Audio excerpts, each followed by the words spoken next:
Congressman Greg Steele is joining us right now on Daybreak 92.5 Fox News. He's witnessed a few things there in Washington, D.C. Lately. Some good things going on with our congressman here that we're going to get to in just a second. First of all, good morning. How are you, sir? Hey, good morning. How are you? Thanks for having me. I'm well. Yeah, we were just talking about the former president's rally in the South Bronx and how, ultimately what it comes down to is the good things you're able to do in office that you can't deny, the things that you're getting done, and as if he wasn't president before, and even in terms of what you are doing as well, and the great things that you're getting done, it's about results, and once they happen, then you have people, your constituents, people in the United States who are affected by this. They see the good things. How are you going to deny? How could you be on the left right now and try to fight that? The reality of what is good, the good things that are happening, and the work that you're getting done. Well, the American people are smarter than that. They know 4 years ago their life was a heck of a lot better. Yep. The economy was a heck of a lot better. Their dollar went a lot farther than it does today. Eggs weren't an astronomical number at the store. Everything that they're spending on, if they go to McDonald's, there's this it's like 119% increase over the last 3 years, just if you want a cheeseburger at McDonald's. And then we didn't have wars in Ukraine. We didn't have wars in Israel. We didn't have attacks. We didn't have the catastrophe that happened in Afghanistan. We didn't have 12 million illegals, criminals, rapists, terrorists coming into our southern border. Like, none of that was going on. And the American people, even Democrats and independents, are smart enough to realize, you know what? America was a hell of a lot better off 4 years ago than it is today under Joe Biden. I think it's so funny when people talk about Trump as if he wasn't president before. Like, do you know what's going to happen? Yeah, I know exactly what's going to happen. He's already done it. So it's kind of humorous in a lot of ways. But I wanted to talk about some of the things that you're getting done. People reached out to me quickly, Congressman, when they heard about the federal disaster tax relief act that passed the House. Talk to people here in Southwest Florida if they don't know about what it is and what you got accomplished here. Yeah, so we were able to get on the House floor. I had to use a procedural maneuver called a discharge petition because our own leadership wouldn't bring the bill to the floor, but that's a whole nother story for another day. We were able to get it passed, and what the federal disaster relief bill does is allow anybody in a federally declared natural disaster area. So for us, it's Hurricane Ian. Northern Florida's Hurricane Idalia. If you're in California, it's wildfires. If you're in Maui, it's wildfires. A train derailment in Ohio will allow you to deduct your expenses from your taxes from that tax year. So now, because so much time has gone by before Congress has acted on this, despite my efforts, you'll have to file an amended return for your 2022 taxes. So once this bill hopefully can get through the Senate, and the president signs it, you'll file an amended return for your 2022 taxes using the expenses that you had as it related to Hurricane Ian. And even if you had insurance and you had to pay a deductible for your insurance, that deductible will be an expense. And even if you don't itemize your taxes, there's a waiver in this bill that allows you to itemize for these expenses, even if you don't typically itemize your deductions. So I think it's probably hundreds of millions of dollars to Southwest Florida.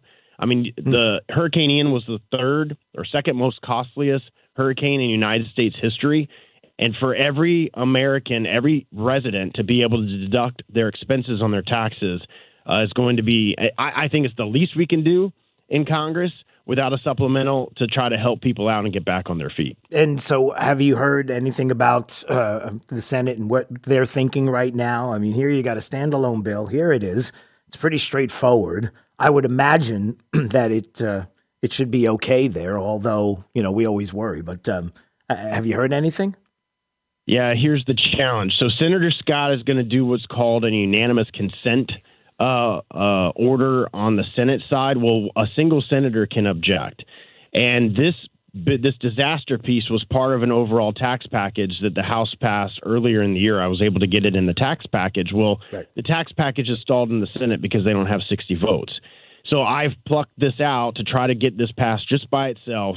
It's not controversial. It passed 382-7 on the House floor. I would imagine all of, if not maybe one or two senators will vote against it, but all the senators will vote for it. What we're hearing is Senator Wyden, the chair of financial services over there, because he wants the whole tax package to pass, is going to hold it up. But Senator Scott's going to put his feet to the fire. So Senator Scott's going to do the unanimous consent. And if this Senator Wyden wants to object, he has to come down there and object. I've been hearing that that's what he's going to do. So I've been getting all of my Democratic colleagues who supported this bill, and more Democratic districts are going to benefit from this than Republican districts, which is interesting, which is why there was so much support on the Democratic side to get this bill done. So I've been trying to encourage my House Democratic colleagues to call Senator Wyden, he's a Democrat out of Oregon, to not hold this up. Just let this pass.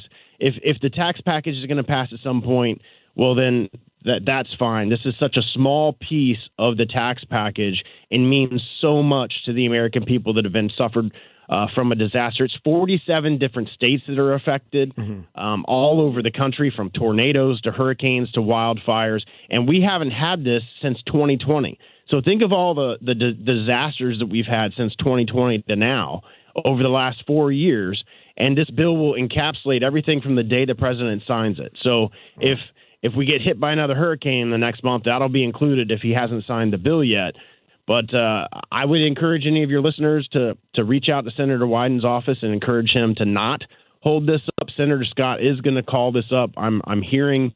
So we're on recess because of the Memorial holiday. Right. We'll be back up the first week of June. So it's my anticipation Senator Scott will call it up that first week of June. Good. Well, we'll get on it, no doubt. My listeners will get on it. This station will get on it for sure. Yeah, you answered my question, 382 to 7. That doesn't happen all the time when you have all these Democrats getting on board, but the fact that it's going to benefit them as well you would feel like it would signify something where, listen, if you talk about bipartisanship and getting together and coming together, well, if you can't come together on this, but I think, hopefully they'll see that. It's just shocking to me that we're going to give almost $200 billion to Ukraine without a pay for. Right. And we're not going to give anything to the American people that have suffered tragedy at the hands of a natural disaster. It's just fascinating to me how broken Washington is. Yeah. That it's taken me a year and a half to get this done. Well, I mean, it's no problem to give Ukraine $200 billion, but when the American people are hurting, and you have an invasion at the southern border, we don't want to focus on that at all. It's just a very frustrating place up there. Yeah, I know. I was going to say, don't get me started if you really wanted to go there with Ukraine and the monies and how are we doing with the accounting? How are we doing with the accounting on all of that? Are we good yet? Do we know? I mean, I'm hearing such bad things that are going on with some of the accounting with the Pentagon and the monies that were spent and the aid that was sent to Gaza and the port that was built there, and the Pentagon saying the other day that we're not sure if the 600 metric tons there of aid was delivered, and the idea that all of these things happen is just it's mind-boggling. And then on top of that, I wanted to ask you this before we go. Congressman Greg Steube is joining us on Daybreak 92.5 Fox News. I don't want to have headlines take away too much from what Hunter Biden's situation is, because Hunter Biden equals Joe Biden. That's the thing, everybody. Don't think that Hunter Biden's on an island by himself. We understand the connection between Hunter and Joe and the family. And so what's going on with the Ways and Means Committee hearings and what's been happening and some of the Hunter Biden evidence that, wait a minute, are you telling us that under oath multiple times Hunter Biden lied to the committees here? What's going on with this? Yeah, so the whistleblowers came back to us again. They've come to us multiple times. And after Hunter Biden played this little game where he wanted to come and do a public testimony and not do a deposition, and the reason for that was because he wanted to avoid sitting through a deposition where lawyers are asking him questions, they finally acquiesced to that after we subpoenaed him, and he denied the subpoena, and we were going to file lawsuits against him for that. In that deposition, he lied several times, and the whistleblowers have now brought that up based on previous sworn testimony. So you have sworn testimony in one place where he says one thing, and in the deposition with us where he says a second thing. One of them is regarding texting his Chinese energy company associate.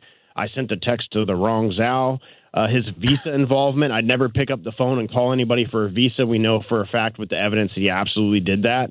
And he said that neither Rosemont Seneca nor its associated bank accounts were, quote, under his control or affiliated with him. And we know for a fact now that that's absolutely false. So I'm hopeful that our chairman will do what's called a referral of criminal prosecution to the DOJ. They should. If not, I will push for that in the next couple of weeks. The question is then going to be, is the DOJ going to prosecute him just like they prosecuted Michael Cohen for lying to Congress and other people for lying to Congress? Because you have clear evidence that he lied to us in a deposition with his lawyer sitting right next to him. Wow. All right. Well, hope to have you back soon, get more details on that and some other things that are going on. You know how much we appreciate you on this program, Congressman. So we always love having you on and talking to you about what's going on. And thanks for all the hard work. And have a great weekend, and we'll speak soon, okay? All the best. Yeah, you too. Thank you. All right. We'll see you.